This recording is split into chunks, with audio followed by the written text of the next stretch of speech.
วีเนียคอมโพสิตและวีเนียเซรามิกต่างกันแนวใด 1. วัสดุสำหรับคอมโพสิตเนาะแม่นจะเฮ็ดมาจากเรซินสีคือแค้วสามารถขึ้นรูปและเฮ็ดได้เลยในทันที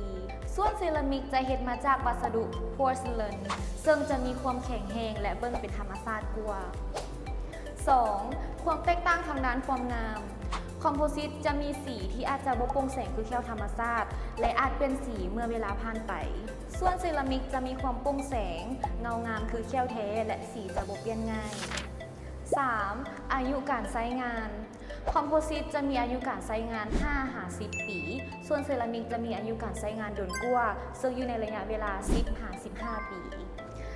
4. ความทนทานคอมโพสิตจะมีความเปราะบางและอาจแตกหักได้ง่ายส่วนเซรามิกจะทนต่อแรงกัดและอยู่ได้โดนกว่าสรุปก็คือคอมโพสิตแม่นจะเหมาะกับคนที่ต้องการแก้ไขปัญหาเฉพาะจุดส่วนเซรามิกแม่นจะเหมาะสำหรับคนที่ต้องการความสวยงามเบิ่งเป็นธรรมชาติและคงทนในระยะยาวสำหรับราคาคอมโพสิตแม่นจะมีราคาถูกกว่าเซรามิกเด้อ